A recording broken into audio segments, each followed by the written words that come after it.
Good evening and welcome back to the channel. Tonight we're doing another edition of the 1934 to 1936 Diamond Star Story Series. This is going to feature card number 72 of the Diamond Star set. It was released in 1935 and this is going to be a Tony Piet. As you can see on the card here, he's pictured with the Cincinnati Reds. He actually talks about him being with the Chicago White Sox because he did play for them during the 35 and 36 season on the back of the card. The card itself is in a PSA 4 condition. As you can see, it has pretty good registration overall, as it has very good overall centering from right to left. Maybe not so much top to bottom, but the colors do kind of pop on the card itself. So let's talk a little bit about Tony, and I'll kind of show the card a little bit more in depth in a moment, as well as another item I have that relates to him. So his last name actually was shortened when he came up to the major leagues, and I'll explain why in a minute. So his full name is actually Anthony Pietruszka. I believe I'm pronouncing that correctly. He is of Polish descent. He was born in Pennsylvania, but actually his family kind of grew up here in the Chicagoland area. He actually attended high school on Chicago's South Side at Bowen High School, which is still open to this day. He started out in the major leagues after briefly appearing in the minor leagues. And he started out with the major leagues with Pittsburgh. Then he moved on to Cincinnati, and I mentioned he came with the White Sox, and he finished up in Detroit in 1938. He had a very short career from 1931 to 1938. He was an infielder, played second base and third base. He was born in 1906. He had several brothers, including one brother that did play minor league baseball as well. He had a career WAR of 9.9. He had 717 hits and a 277 average and 23 home runs. He got an early start in his baseball career because he actually left school early at age 15 to be able to help out with the family. And he took a lot of jobs, obviously, and also continued to play baseball and was picked up by a semi-pro team and was discovered that way.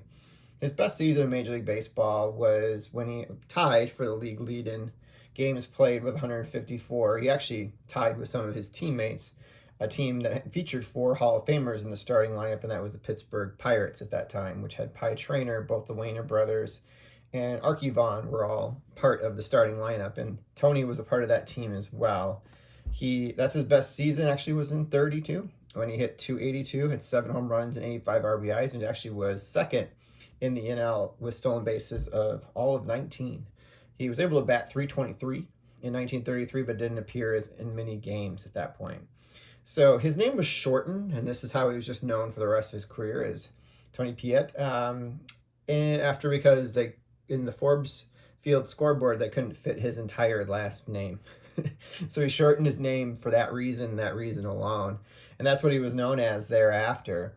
After his career was over, he left baseball altogether and started a car dealership here in Chicago.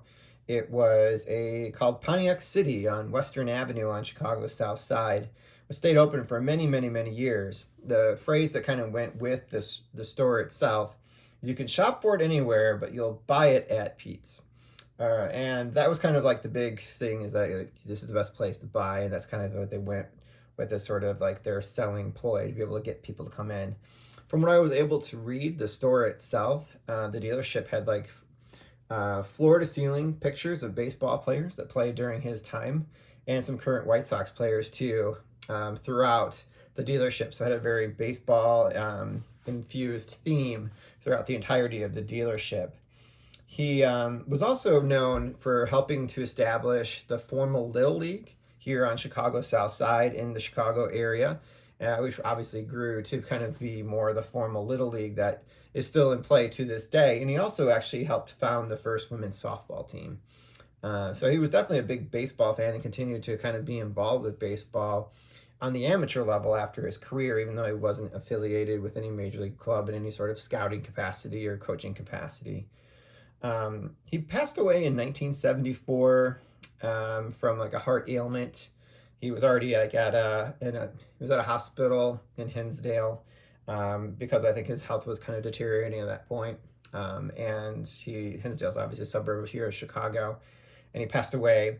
He was survived at that time by his son and 3 daughters and his wife. I don't know what they're up to these days. I wasn't able to really find a lot of information on him, unfortunately. But I could talk a little bit more about the card and also the item I pulled too. So let's look at the card itself first, a little bit closer. You can see the background is supposed to be kind of the netting in the batting cage is kind of what they're trying to capture with that one there. And you can see a little bit of like kind of the skyline there. So it might actually be like an outfield fence or something behind him.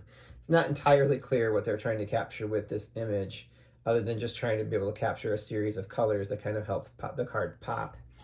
On the back, they talk about his batting stance. That's kind of the big feature of the card, and they have his stats from 1934 where he batted .259. As I mentioned, they kind of talk about him being a former Reds infielder now playing for the Chicago White Sox by the time this card was issued. I'm going to move this back to the background just for a minute, and I'll bring it back in a second. But I mentioned his time owning a car dealership. So I'm going to show you I've shown this on the channel before. It's a little hard to see. Let's see if I can get it to maybe back out just a little bit. So here is actually the World Series program, at least the one they released at Comiskey Park in 1959. So they had a World Series program, obviously, for games that were played at the Coliseum in LA as well. So it's a different program. This was kind of printed for Chicago being as the home team. And I've shown it on the channel too. I picked it up in May, so I did kind of went over that in depth. But what's kind of interesting here on the pages don't have numbers, but on the middle one here, there's actually an advertisement for his dealership.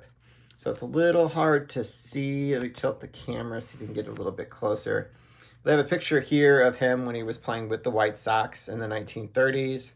And they talk about his Pontiac dealership. They actually have the exact address here. It's like it was 6603 Southwestern Avenue in Chicago. I don't know what occupies that at this point now. They talk about selling good used cars as well as new cars and lowest financing rates and all kinds of different things you see even now on car dealerships. So that is the other item I had to be able to show with you. So let's kind of zoom back in here and look at the card as we kind of wrap things up.